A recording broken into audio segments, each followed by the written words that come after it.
Evening, everyone. Hopefully you can hear us okay and you've managed to get joined in to tonight's Zoom meeting.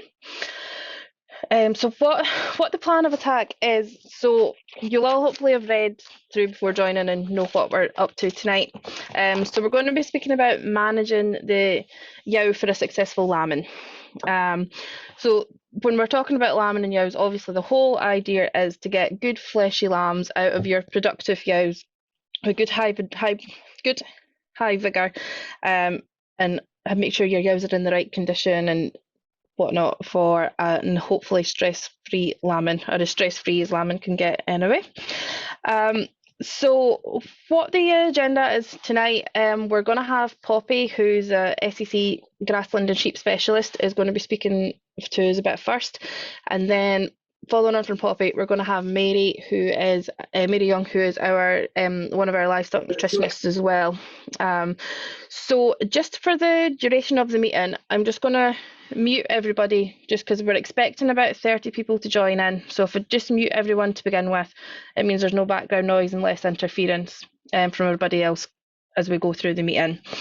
Now, what we'll do is we're quite happy to take questions as we go through everything, but what I'll ask is if you use the chat function on your screen, and just if questions pop into your head as we're going through it, please just fire them in the chat box. Myself and Emma will be keeping an eye on things, and we'll see what crops up as we go through. Apart from that, that's really all you'll hear from me at the minute, and I'll just pass over to Poppy to start us off. Thanks, Stacey. I hope everyone can hear me okay. Good. Can everybody hear me okay? Yeah, okay, sorry. So Mary and I are going to talk lambing success. So this may be a long way, I feel like a long way off for some, it might be closer for many, but it's never too soon to start planning. And in fact, management now, of course, will influence lambing success. So Mary and I are going to talk through some key points as to what to think about now and towards lambing time to ensure you get those healthy, vigorous lambs, as Stacey nicely described. So what we're going to talk about today is I'm going to start with a bit on body condition scoring. I'm going to hand over to Mary to talk more about nutrition. And then I'm going to come back and talk a little bit about new behaviour and things we might want to consider for extreme weather as well. Now, sorry, back one. This is a useful resource that I consider a must-have for anyone with a sheep flock. For some reason, my PowerPoint's going, I don't know why, I don't know. But anyways, this is a really useful resource for anybody with a sheep flock, and it's a poster, and it's a ewe nutrition and body condition timeline, which is freely available from QMS. So if anyone would like to request a copy from QMS, there's the email address there. And this is fantastic. There's a whole actual wealth of information and research that's gone into this. It breaks down the ewe pregnancy from tupping and into the 3 50-day periods and even into lactation. And straight away, you kind of see the priority areas in terms of nutrition. So we've got the golden 20 days, which is 10 days either side of tupping, and then the golden 35 days, which is what Mary will talk about in terms of the importance of quality nutrition in the lead up to lambing time. And then along the bottom, it talks about the ewe condition score targets. And really, most of the time, you're looking for a target of 3 to 3.5, not too fat, not too thin, throughout lambing for as much, throughout pregnancy, as much as possible. And we talk about condition scoring a lot, and we talk about that for a reason. There's a whole host of research which has looked at comparing flocks or comparing animals within a flock that have been under condition to those over condition. At SRUC, they've identified that target condition score is influential to ewe mortality. They found those on target led to 5% fewer ewe losses. At Chugask in Northern Ireland, they have found, in Ireland, they have found that achieving condition score targets at tupping time, so moving from a 2 to a 3, 1 condition score, is worth 10% more lambs reared. So not just more lambs scanned, but more lambs successfully kept through pregnancy and through until weaning time. So that is significant. And then I'm just showing this French slide here, which showed that, again, 17% more lambs reared in this instance, 0.6 kilos greater carcass weight found. And this equated to 24 euros greater margin per ewe. And there's a whole host of other research I could draw upon. And it's all really stacking up, really adding to the evidence that condition scoring really is valuable to the flock. So bringing it all together, I've just made a quick assumption of baseline sort of rearing rate as 160% and carcass weight at 18 kilos. The research, so from France, showing 0.6 kilos added to the carcass weight, well, that's worth £3.12 per lamb. 10% more lambs for this rearing rate, that's worth 1,550 pounds. So that's substantial. And 5% fewer replacements or more cull ewes that haven't been lost to mortality. That's substantial again. So you can see how it all stacks up to be worth nearly £20 per ewe in margin. So ewe condition scoring is certainly worthwhile, but not just condition scoring, but also correcting management to ensure that those that are lean are getting onto target as quickly as possible. And I put in quite conservative assumptions, well, for current prices anyways, for lamb price and replacement prices to come up with these. So with greater lamb price, these benefits add up even further.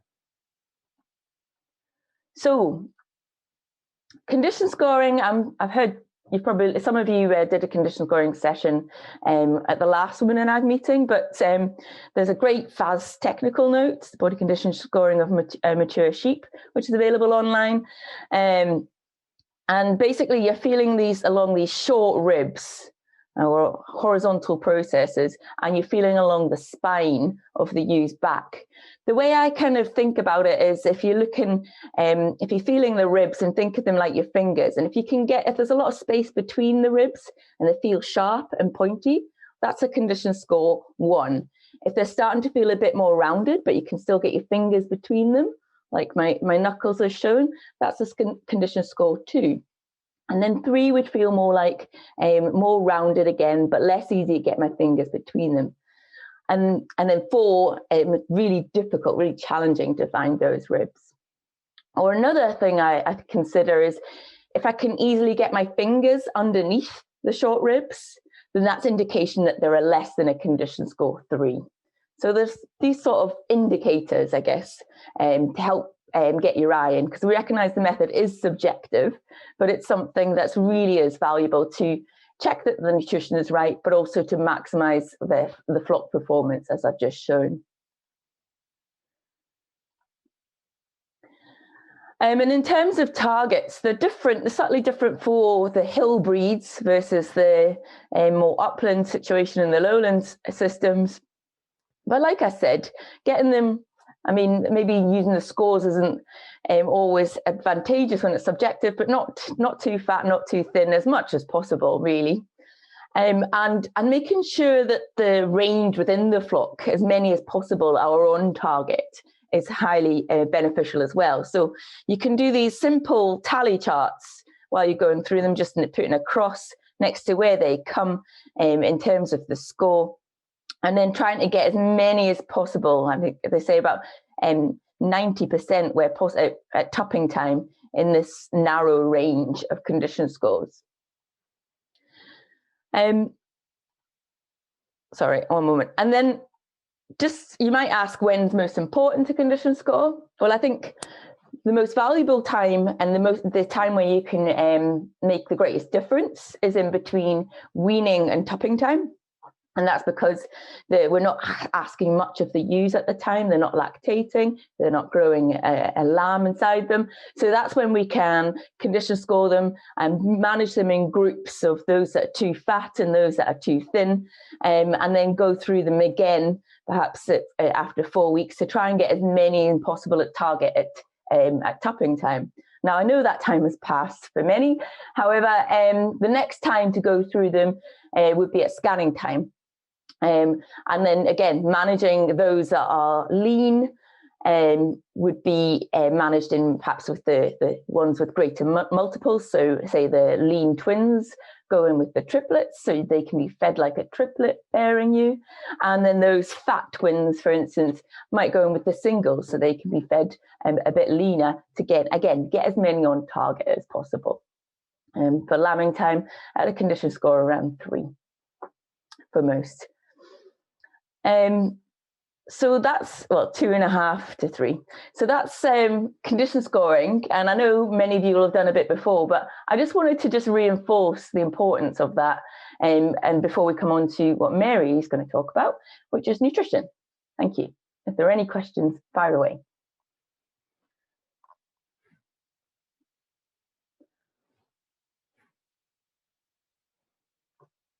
Cool. Are there any questions for Poppy before I fire on? No, maybe not. Sorry, I just realised I can check the chat as well. Yeah, Mary, I think the chat's pretty quiet at the minute, so feel free just to, hopefully everybody's cottoned on to and gotten the condition scoring, so yeah, feel free just to keep going. No problem. Thank you, Stacey. Yeah, I think Poppy set that up quite nicely for me. Sort of sets the scene, condition scoring, and how you can monitor your nutrition. It's the easiest tool that you have to monitor how your nutrition is working. So I wanted to just go through a bit of the nutritional requirements and what we're trying to achieve, really. So my first slide here is just an overview of the sheep's digestive system.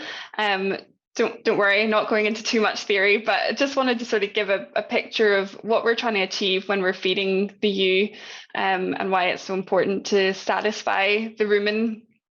So in my nice simplified diagram here, I don't know if you've ever been in a vet PM room, but if you've ever seen a rumen before, a real rumen, it is quite a massive organ structure. It's quite impressive to see.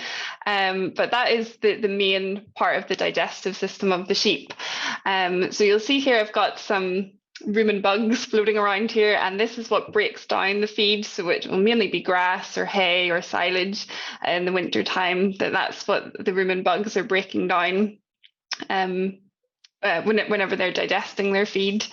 So it's not so much the sheep itself that digest it. It's these relationships with the bugs that provides their energy and protein.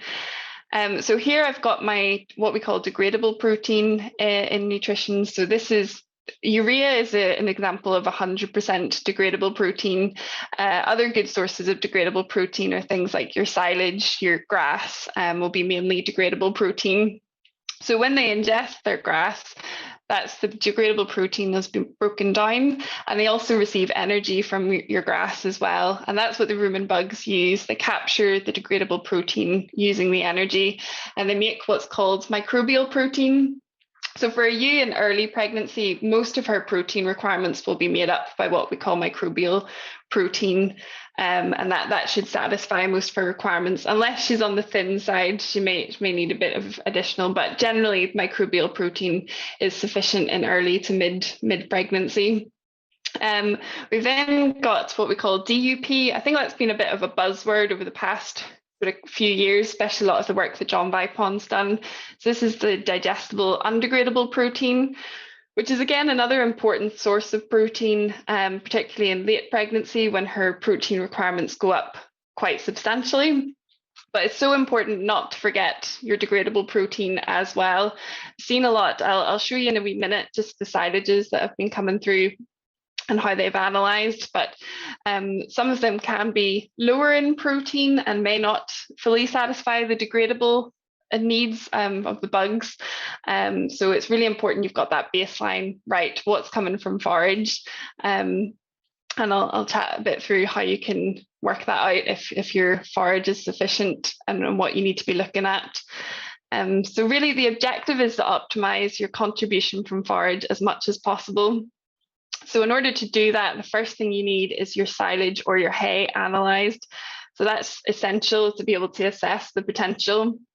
When someone comes to me and asks for a ration and just tells me to base it on average figures. I'll show you in a minute what our average figures are, but the range is just so massive. It really depends on when it was cut. You know, if it was taken before the Highland show or after the Highland show, that's quite often when people mark when their silage was taken. What the weather was like has such a big effect on the dry matter of your silage, what your fertilizer applications were like. Just so many variables when it comes to making forage. So it's so important that you get yours analysed. So the aim is to optimize the forage intake. So feed access, of course, comes into that. That's really important. A lot of the rations, if I do a ration on paper and give it to someone, what I want to see when I'm out on farm is what's their access like, because you can make a great ration, give it to someone, but if the animal's not physically eating that, quite quickly you'll see that they'll start, you know, body condition score will reduce, and it can be so simple, just things like introducing another ring feeder, or not having the bale pushed up at one end, you know, rolling the bale out. It's just so important for your rations. And complementing your forage with the minimal amount of supplement. And I know this year it's a big topic of conversation. Obviously, feed prices have increased, and we want to be obviously making sure the animal's getting what it needs for its health and welfare, and to produce those high vigorous lambs, but also that, you know, you're not overloading them with supplements, or if your forage has analysed better than maybe it has in previous years, where you can make savings in your supplements. So it's really important, once you've got your forage analysed, as I was saying earlier, some silages may be slightly lower in protein, so making sure you have the correct type and quality of supplement. If you do find your forage has perhaps lower in energy or lower in protein, then looking at what can you do to correct that, and to optimize your forage, and really complement it, so the animal is still getting what it requires. The other thing in ewe nutrition, this is taken from Feeding the Ewe, this diagram, I think it shows it quite nicely, of why you don't want to be overloading them with concentrates. The rumen, as I said, is obviously the biggest digestive organ in the ewe, and it has a very stable pH that the bugs like, and that's really what it's all about, is keeping these bugs happy. So when you feed your ewe roll or your barley, for example, that's quite high in starch, that drops the rumen pH. So the bugs digest the ewe roll, and they break that up, and that creates this acidic pH. So if you're feeding, for example, twice daily, you can see you get this drop from around about 7, so quite a neutral pH, and it can drop to around 5.5. And then in this sort of area, that's where cellulose digestion, so cellulose is your grass, or your silage or your hay, and the bugs aren't able to perform at their maximum capacity at that. So one thing that's become more popular in sheep production, and I know it can't work on every system, not everyone has the facilities, but total mixed rations or TMR feeding has become more popular over the years, especially as people are making higher quality silage, and it just helps maintain that nice 6.5 sort of stable pH, and you don't get these dramatic dips in the rumen and get the fluctuations and things like acidosis that we talk about sometimes in nutrition. That's when they get into this sort of risk level of below 5, pH of about 5, and that is where the cellulose isn't digesting as well as it could be. So this is just an overview of the silages that have come through to the SAC lab. So silages that have come from, I think, July time through to the end of October. This is how they've looked so far. Apologies, it looks like quite a lot of information. I've tried to just not show too many figures, but I've given the sort of top ones that people tend to look for on your silage analysis. So your dry matter, your ME is your metabolizable energy, your crude protein, your neutral detergent fiber, and SIP is your silage intake potential.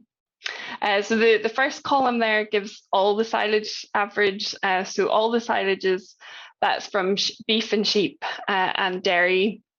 farms, and they're all a mixture of pit and bale. So you can see there's quite a massive range there in the brackets. The overall dry matter this year has been higher, so about 350 grams per kilo on average, but a massive variation. Some as low as 142 and some as high as 700. So you're getting into more your haylage, almost a hay type there. The first cut pit and the second cut pit, these are just beef and sheep silages. I just wanted to show the differences in the energy and protein values. And to be honest, on an energy basis, they are quite similar between the first and second cuts. Generally, you expect the second cuts might be a bit stemmier and slightly lower in energy, but actually they've compared quite well on average to the first cuts in energy. The difference in crude protein between the first cuts and second cuts is quite interesting. And I don't know if that was a consequence of the quite dry conditions whenever the first cuts were taken.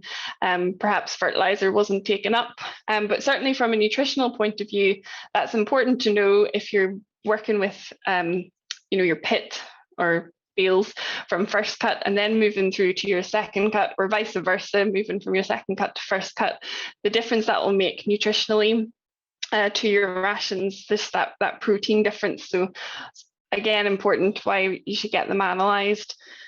The NDF, that's sort of linked to your energy as well. So average there of about 495. It's fairly standard for silage. The SIP value there of 103, we tend to use 90 as about an average. So anything over 90 indicates that they'll probably eat a bit more. So drier silages do tend to have a higher SIP value, and sheep do perform quite well in silages at about 30%. But if they get too dry, you can see intakes can, and especially sorting with sheep can be an issue. If they're quite high dry matter silages, above that, you can find their intakes may slightly reduce.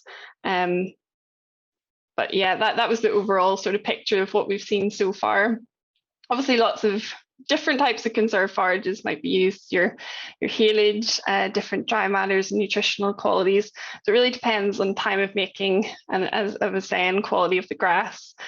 And hay is the same as well. You can get a range of quality of energy and protein. I have seen a few hays that have come into me that have been analysed on wet chemistry that have been as low as sort of 50 grams per kilo of crude protein. So those hays are really needing some good high protein sources like a 20% U roll, something like that, just to compensate for the lower protein in that hay. But so variable as well. And I think because of the drier weather, a lot more hay will have been cut this year. So more people might be feeding hay. So it's important to get that analysed as well. Straw rations, I don't tend to actually do a lot of straw rations on ewes, but I know people do feed straw to pregnant ewes as well. But so important that you get that balanced correctly, because straw is so low in protein and energy. So it needs really careful supplementation. I didn't mention minerals and vitamins, but that's another really important one, making sure that's tailored to a straw-based ration. So the timeline that Poppy showed sets up quite nicely just to go through requirements. The first stage is sort of mid-pregnancy, so months 2 and 3. So I think we've kind of forgotten about sometimes, that can kind of be brushed over, that late pregnancy is, as Poppy said, the golden 35 days, which is really important. But where we're at right now, thinking about mid-pregnancy, this is when the placenta starts to develop and can be susceptible to undernutrition. Previously, advice was that this could also be a period that you could take off a little bit of condition. But I think you do have to be careful. If they are quite fit, over condition score 4 or 5, a little bit of condition off probably isn't going to be too detrimental. But I would say if you have them in good condition and you want to just keep them on that level plane of nutrition and supplement where necessary, for example, in extreme weather conditions. When we were having this talk, I thought it's probably a bit too early to talk about snow. And then it snowed last week. So actually, you just never know. So always important to have your plan B in nutrition as well. But loss in body condition score can impact ewe's performance, your lamb growth and birth weight. Obviously the placenta provides so much nutrition to the lamb. So any mild underfeeding, loss of body condition score can really impact nutrition to that growing fetus. So yes, as Poppy said, a scan at 50 to 90 days, and that's a good time to, again, body condition score and separate out your thin ewes, your triplets and single and fit twins. That's an ideal time to be body condition scoring again. So the next stage is in your sort of late pregnancy. So I like in the QMS timeline that it splits everything up quite nicely into 50-day periods and what are the special golden days that you really need to target. This graph is quite good as well. I think this was another one from Feeding the Ewe, but it just shows the demand on the ewe as you get to 6 weeks pre-lambing. It's only 25% of its final weight, which is 6 weeks ago. So it's a massive demand in those last 6 weeks. So you can see why her nutrition has to be, so good, just to make sure that the lamb growth is maintained without detriment to herself. So 50% of the lamb's birth weight put down in the last 3 weeks. You've also got the woolly coat that grows in the last week as well. So that's where your high demand for protein as well comes from. And so it's essential that you're feeding your highest quality feeds with good high intakes to meet all these demands in that late stage. This is another graph I quite like using in these talks because I think it just shows it quite nicely, depending on the quality of your silage, where it needs to be supplemented or where you might be lacking in energy. So the red line here, it shows for a 75 kilo ewe that's carrying twins, what her full requirement is, weeks pre-lambing along the bottom there. The green line is if she's in quite fit condition, so above a 3.5 condition score. So she's losing probably about 80 grams of live weight a day on that green line. So if she is in quite good condition and you're feeding an average hay, just realized I've been pointing with my finger and no one can see my finger. So using my mouse, average hay at about 8 weeks pre-lambing, for quite a fit ewe, she's going to need supplementation at this point. So that's either feeds from straights or your classic ewe rolls. That's where she's needing a bit of supplementation. And you can see on a good silage, so this is silage that's above 10.5 ME, so really good high energy levels. You're actually only needing to supplement at about 4 weeks pre-lambing. But we'll preface that that's on a ewe in good condition. It really does depend on what condition they're in at that point. But yes, a good silage, if you're getting the intakes, should be able to maintain a ewe up to about 4 weeks pre-lambing. So options in late pregnancy. So target body condition score is about a 3, 2.5 to 3. As Poppy said, you don't want to overcomplicate it. It's not too fat, not too thin, just somewhere in the middle. So at that target body condition score, looking at the grass, what grass has come through, obviously when spring comes has a big effect on the weather as well, but grass over 4 centimeters and growing should be sufficient in late pregnancy to maintain the ewe. For a silage that's analysed about 10.5 or above, as I said from that previous graph, that should be enough in late pregnancy, plus a source of this DUP, this bypass protein that's not broken down by the bugs. So the 100 grams of soya, or I've also mentioned protected rapeseed meal because a lot of these products are becoming more popular now. Which is a protected rapeseed meal. It's basically been heat treated or cold pressed, that it increases the level of bypass protein and makes it comparable to soya. So sort of rule of thumb is about 100 grams per lamb carried. So for twins, about 200 grams of soya or a protected rapeseed meal. The silage that's less than 10.5, so I didn't actually show that on that graph, I didn't go through that, but that's more of an average sort of silage, or kind of poor if it's less than 10.5. You're also going to need an additional energy source. So either the traditional 18% U roll that's good high energy, or using digestible fiber sources that are high in energy, like sugar beet pulp or oats or whole barley, and then adding your additional bypass protein as well. I've got some example rations here. This is just some typical silage rations based on a pretty average silage.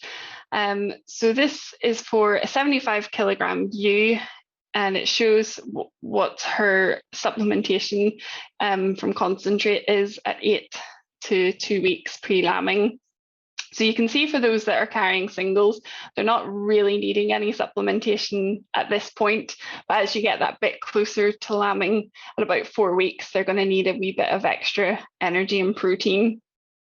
The triplets, they need to be looked after, obviously, because their energy requirements are that much higher when they're growing 3 fetuses. So starting feeding a little bit earlier for your triplets and slowly increasing that. So step-up rate rations work quite well, just to slowly introduce concentrates. I was chatting to someone recently as well who was trying to balance a silage that was quite high in energy but low in protein. And what we found that the step-up rate didn't really work in that scenario, just because as you were quite far off in lambing, you're going to be given too much energy on your traditional 18% U roll. So on a flat rate system where you're just feeding the same amount of concentrate sort of in that last 6 weeks pre-lambing, that can work quite nicely, and it worked nicely in this system. Where they were finding it quite difficult to balance the energy and protein. So flat rate, you're feeding to the same amount as about 4 weeks pre-lambing, but from 6 weeks.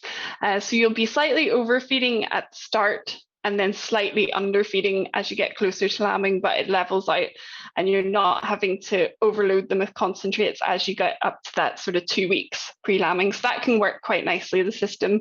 If they're quite thin, if they're quite low body condition score, then they may not cope on a flat rate feeding system. So that's my only sort of caveat with that, that as you get closer to lambing, those that are thinner might not be a great system on flat rate. And this is some typical hay rations. So hay tends to only be, compared to silage, it's a little bit lower in energy.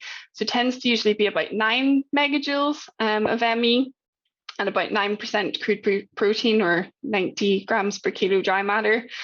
So you will need to supplement slightly earlier with your hay. You can see even with singles, they're needing a little bit of supplementation even at 8 weeks pre-lambing, and just building that up slowly, and same with your triplets as well. So just have a quick exercise as well. I've obviously talked a bit about your traditional U rolls. So I know quite a lot of people will be using that. And obviously with prices, as I said, you want to make sure you're getting the best quality, and what you should be looking for is important to know. So I've just put some notes here on what to look for, and when you're assessing different feed labels from a feed company, what are the sort of top things to look for. So these are the things that will be declared on the back of the label. Generally, oil, you want to be between sort of 4 and 5%. Most feed compounders won't really go higher than that, because they want the roll to stick together well. So if you put too much in, it'll make it kind of crumble a little bit. So about 4 to 5% of oil. Ash, less than 10%. So your ash refers to the mineral content of the feed, and things like calcium carbonate is a bit of a filler. So if that's quite high, your ash content might be quite high. So you generally don't want it to be over 10%. On the label, it doesn't generally, as I was showing you the silage analysis there with metabolizable energy, the labels don't have to declare, the feed compounders don't have to declare what the metabolizable energy is.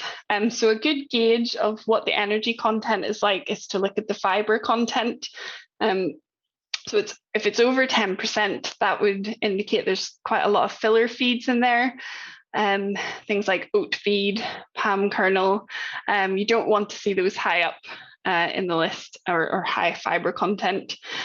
And crude protein is always expressed as required or on a fresh weight basis, which is probably more for the nutritionist to know whenever you're working out your rations. That can be very important, just to know that it's on a fresh weight rather than on dry matter basis, as was shown in all the silage analysis.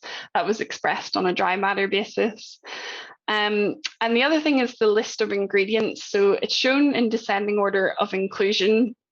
So as I mentioned, things like oat feed, sunflower pellets, malt combs, things like that, if they're quite high up in the list, that's an indication, if oat feed's first on the list, it's an indication it's not going to be a high energy feed. So things that you do want to see are things like your high energy distillers grains. Those are really good high energy and good sources of protein. Cereals as well, things like your barley and oats, and your peas and beans, also good sources of energy and protein. So avoiding oat feed at the top, definitely. Oh yes, I forgot I put this slide in as well. So this is some lower starch energy sources. So when I was showing that graph before of how pH can drop as you introduce feed, concentrate feed, trying to reduce the starch content so it doesn't drop as dramatically, the pH. So things that are lower in starch but still good high energy feeds are your distillers grains, pot ale syrup, soybean meal, and sugar beet pulp. Although I know sugar beet pulp is quite high this year in value, but soya hulls as well, that's another good lower starch alternative. Ones that are sort of moderate in starch level are your oats, peas, and beans. And your higher starch content feeds will be things like potatoes, maize, and barley, and wheat. And I put a note there just to beware of excess processing. Generally with sheep, we tend to feed cereals whole, just to reduce that starch load and how quickly it gets degraded in the rumen. And obviously they can chew much better than cattle can. But particularly with wheat, it's a bit more fizzy in the rumen than in your barley or oats. So you just have to be careful if you're feeding these straight. So here's an example of a compound feed. You can see it's got my analytical constituents. So that's my oil, my protein, my fiber content. So those are the kind of main things that I would look over first, and then go straight into the ingredients. So I can see I've got barley, distillers starch grains, all looks good. The other thing I forgot to mention was molasses is another good thing to look for on the list. It tends to be in at about 2 to 5%. Again, it's there to sort of stick the pellet or the rolls together. So you don't want that to be too high, or else you'll get crumbling of the roll. So anything less than molasses on the list tends to be in smaller amounts. So that would be your minerals and your trace elements. So in this case, I've got soya hulls and high pro soya being after my molasses. So they might be in slightly smaller amounts, which would indicate there's maybe not that much bypass protein in this compound feed. But yeah, all different things you can look for, and obviously the minerals, magnesium and sodium, are stated there as well. So I've got 2 example labels here, and I was going to ask if people wouldn't mind just having a look at label 1 first, and then I'll show you label 2, and then if you can pop in the chat which of the feeds you think is the better quality feed. So label 1 or label 2. So I'll let you have a look at label 1 first. So this is a U-roll, 18% crude protein. Should also say ignore whatever name they give their feed. If it's super amazing U, 18%, the name doesn't really mean anything. It's all a marketing spin, but of course they can be super U, amazing rolls, definitely can, but it doesn't really tell you much about the quality of the feed in the name. So just be careful not to be taken in by the name. And a lot of people probably just look at an 18% crude protein And that's what they want, is the 18% crude protein. But bearing in mind the energy content is also really important, as is showed in that late pregnancy. You want to be getting the best best feeds in with the best high energy. So 12.5 ME is generally what we would say is a minimum in late pregnancy. So hopefully you've had a chance to, sorry, I've babbled a bit during that as well, but hopefully you've had a chance to read through label 1, have a look at what's in the top few ingredients on the list, and then I'll show you label 2. This is label 2, which is a 16% crude protein U roll. It's a high energy U roll, which will provide quality nutrition for the ewes in late pregnancy. So again, just have a look at what the ingredients are and what you think of that compared to the first label, which you think is the better quality. So they're typing in the chat 1 or 2. Is that what you said? Yes, sorry. Yes. So if you could just type in. Oh, excellent. I'm seeing some pop up.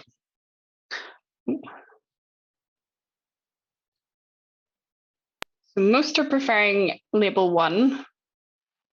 Mary, just while we're waiting on that, everyone popping a feed in, there was a good question come in on the subject of feeds from Julia, who was wondering what's better for feeding yow rolls or yow crunch.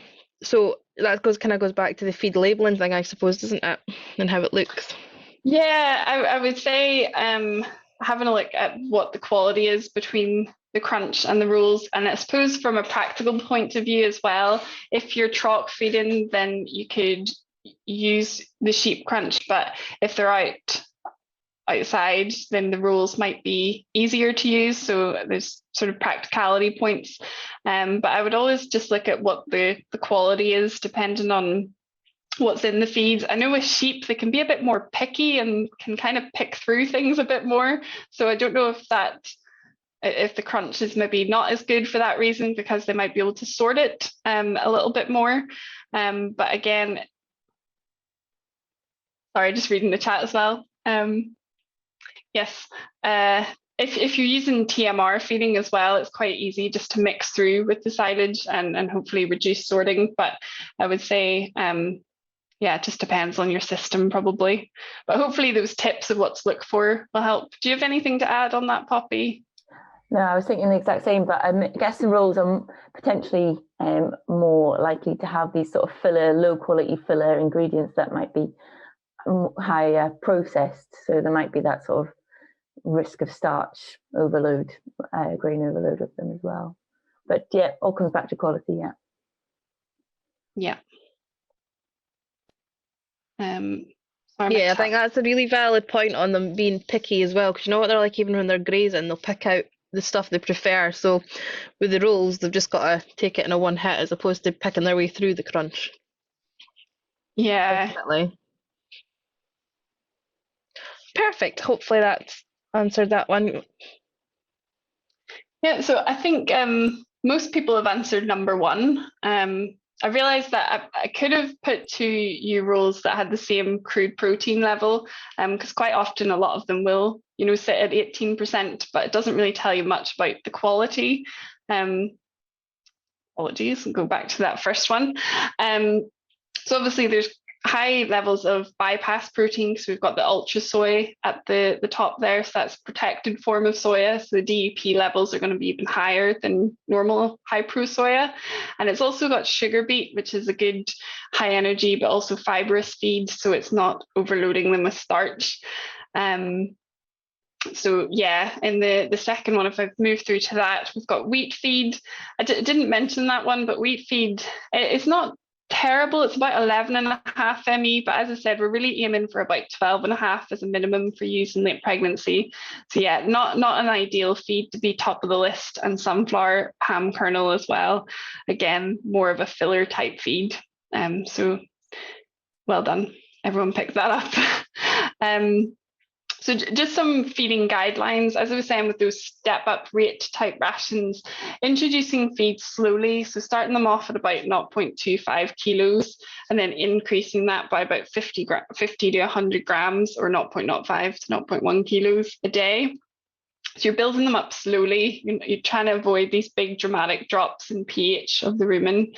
And I would generally say no more than 0.45 kilos per feed. So those typical rations that I showed for the silage and hay, once you were getting up to sort of 2 weeks pre-lambing, it was needing almost a kilo per head in some of those rations, particularly for the hay.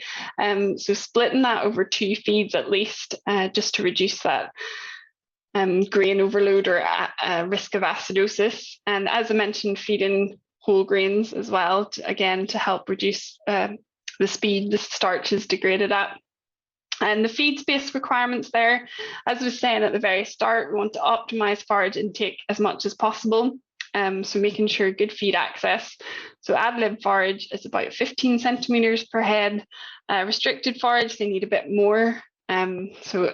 Generally for ewes in pregnancy, you shouldn't be restricting their feeding, but 25 centimeters per head. And for concentrates, to avoid the bully, the one that's getting in ahead of everyone else, trying to give them a bit more space for their concentrates at 50 centimeters. So the Shire feeders and thin ewes are getting their allotted amount as well. And I think just quite a simple point, but an important one is, calibrating what you're using to feed the sheep. Quite often I just get told to get, 2 shovelfuls a day, but what actually is a shovelful? So, weighing a bucket is quite a simple thing to do, just to work out. In this example here, I just had about 10 kilos in this bucket, and I've got my bathroom scales and luggage scales.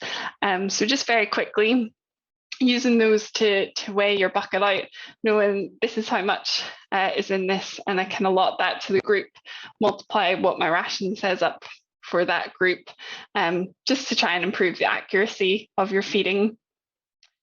And a few pre-lambing checks you can do. So 4 weeks pre-lambing, things to do.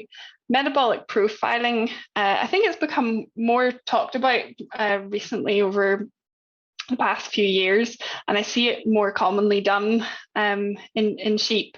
So it's a really good way, as well as body condition scoring, it's a good way to get direct feedback of your rations, that if their energy levels or their protein levels aren't right, you'll pick that up really quickly in the bloods and be able to correct that before you get too close to lambing.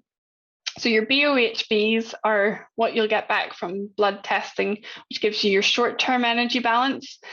So high levels would suggest you're in a negative energy balance, and lambs that are born to ewes with high BOHBs are found to have poor cholesterol transfer, which would make sense if they're in negative energy balance. They're not producing good colostrum quality.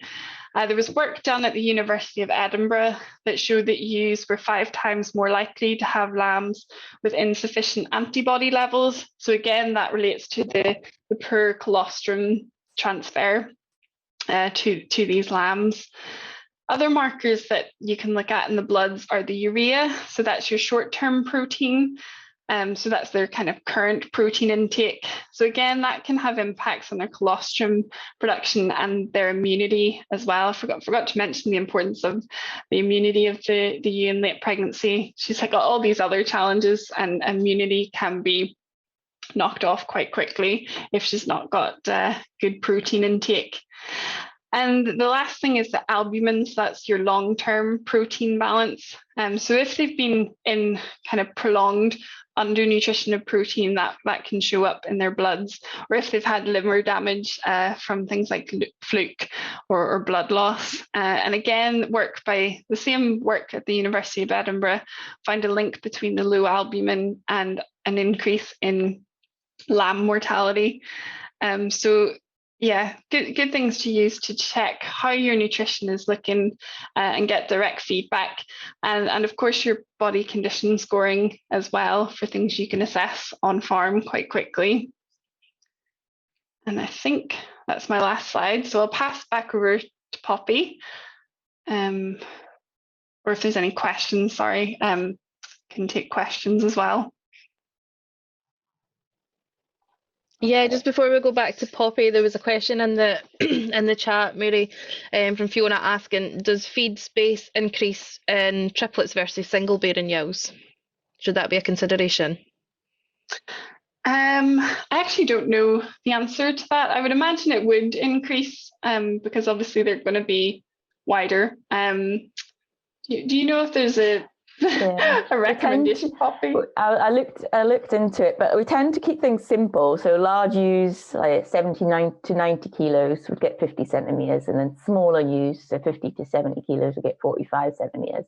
But so I don't. We tend to keep the guidance simple, but it wouldn't be a bad idea to give a bit more space to triplets, I would say. Yeah. Good question. Thank you. Thanks for that, Mary. So Mary's gone into quite a lot of detail about the nutrition, and now I thought we'd sort of fast forward again to the day of birth of these lambs and what we're trying to really achieve, what this is all culminating in, I guess. And that is really, to start with, it's the lamb being born with as minimal assistance, intervention as possible, and then the lamb standing up and getting that rapid intake of that all-important colostrum. And that's one of the most key steps to the lamb's survival. It provides the lamb with nutrition. It gives it the ability to generate heat. So particularly on colder weathers, it can be a big turning point as to whether they survive or not, and it prevents starvation. It plays a key role in the ewe-lamb bonding to help ensure that those ewes and lambs stay close together to ensure their lamb's protection. And that means that they're less vulnerable to predation. And then, as I'm sure you're all aware, it's the immunoglobulins that protect the lamb from infectious disease that is beneficial from this colostrum. So this is key, and nutrition is a good starting point from that, making sure they're in good condition and making sure their nutrition in those golden 35 days is key. Other aspects to it is, and like I say, the passive transfer of immunity. So nutrition, the lambs that the ewes had, so we know that twins and triplet-bearing lambs produce more colostrum than single-bearing ewes. And then there is a genetic element there as well, which I'll not go into too much detail today, simply because there's not much you can do about it in this year, and it's probably another webinar in itself. So that's on the ewe side. However, it's important that this lamb, as we've described, is vigorous to stand up and suckle on its own. And again, nutrition is a big part of that. Oh gosh, sorry, back. How do I go back?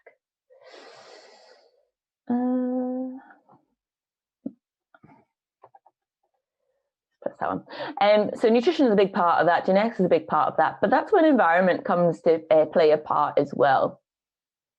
And that's when stress has an influence. So I think I'm missing a slide, sorry. So what happens is on the day of birth, the ewe has to ensure that the environment is safe enough before she actually deems it safe to give birth to that lamb. So she'll wait for up to 24 hours until she feels that that environment is safe enough. And if she perceives that environment to be too stressful, if there's too much going on, if it's in the shed or outside, if there is predation, if there's disturbance for other reasons, she'll try and protect it for as long as possible. And that's problematic because that's stressful on the ewe, and it means that when she does finally give birth, she's going to be more stressed, and her maternal behaviour will be impaired.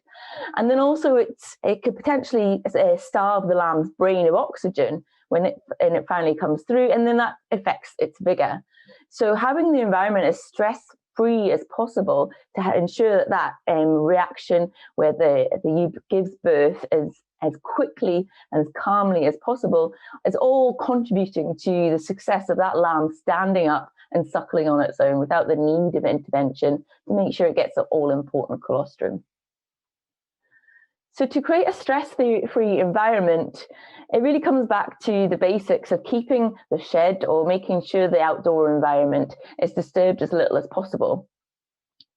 Sheep, they like calm, predictable and quiet environments. They like to be fed at the same time every day. They don't like to be mixed too frequently with other ewes because they'll have to sort of restore the pecking order, as it were, between them. And they don't like too much disturbance. So minimizing that is important. They, again, stocking, if they're too highly stocked in a pen, they'll deem that more stressful. They don't like, obviously, dogs too much. They don't like much loud or extrovert handling and too much novelty. Kathy Dwyer, who's a behavioural researcher at SRUC, she will talk even, they'll notice when you change the colour of your hat, for instance, which I took too literally one year and just kept the same hat throughout lambing time, just so they didn't get scared. But they notice a lot more than you think. They're more intelligent than we give them credit for, and they are more sensitive than we think as well.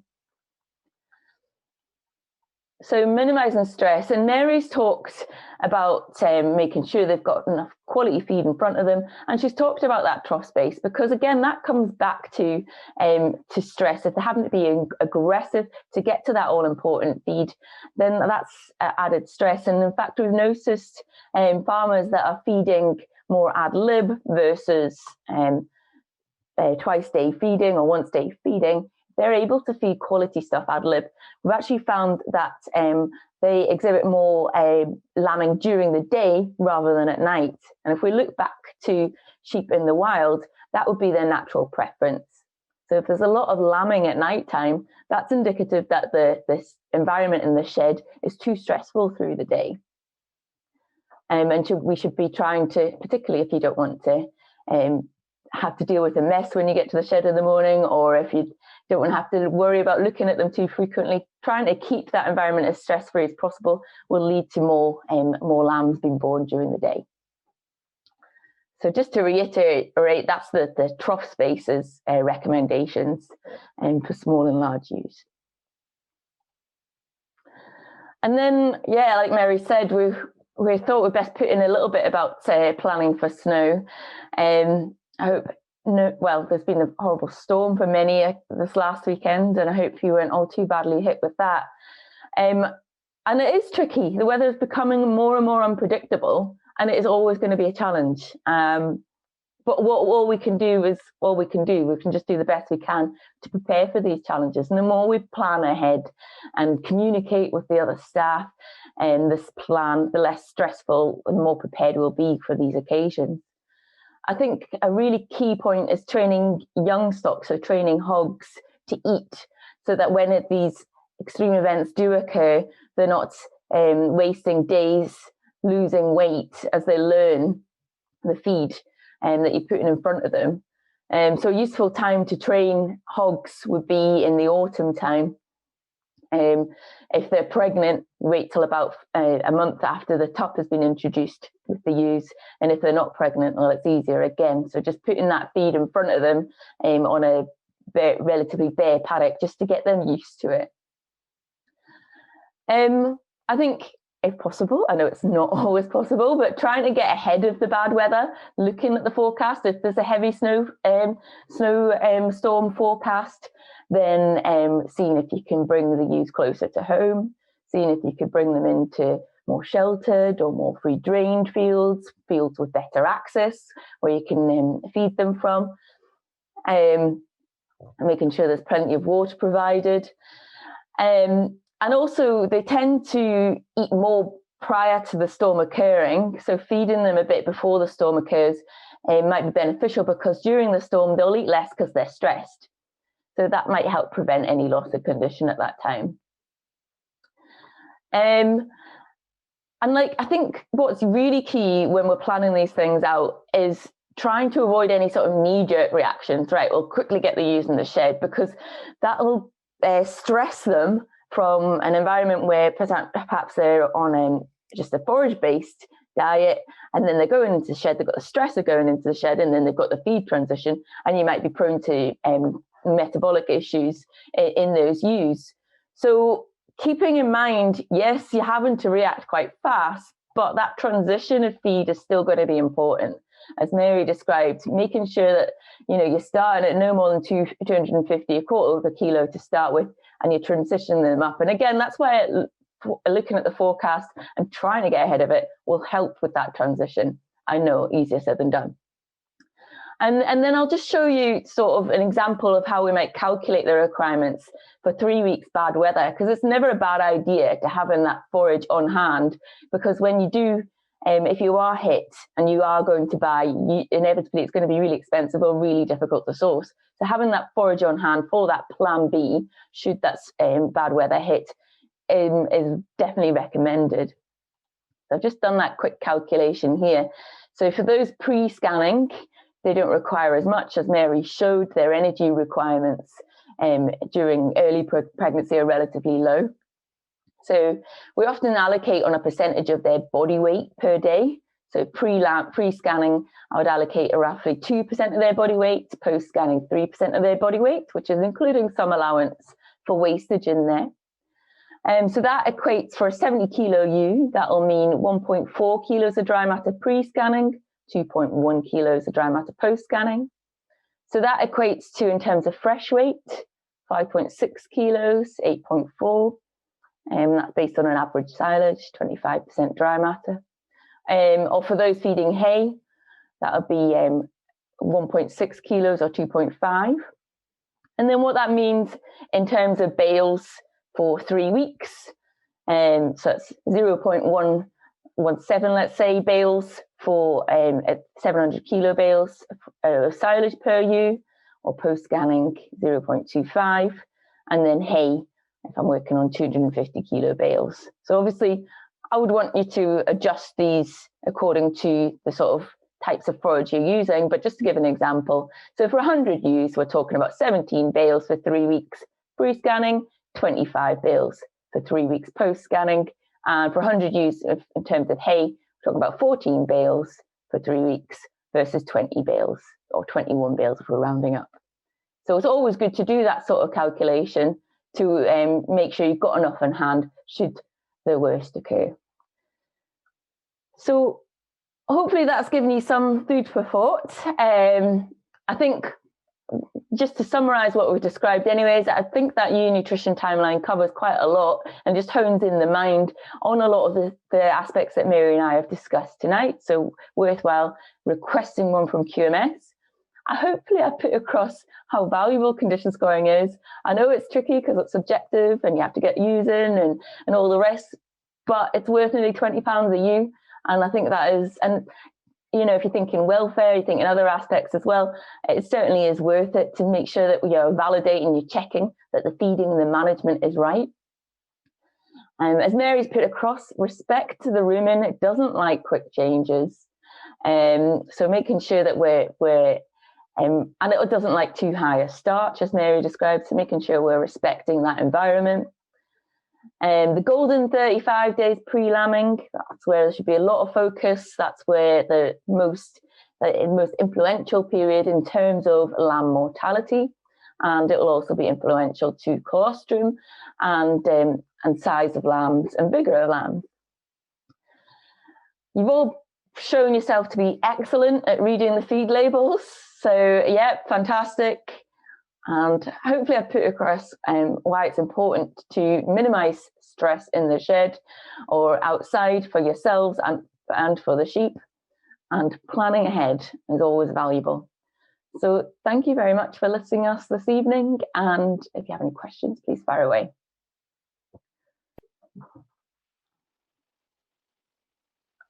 Yeah, I'd just like to thank Mary and Poppy for their time this evening. Really good, informative sessions. Hopefully you'll all agree.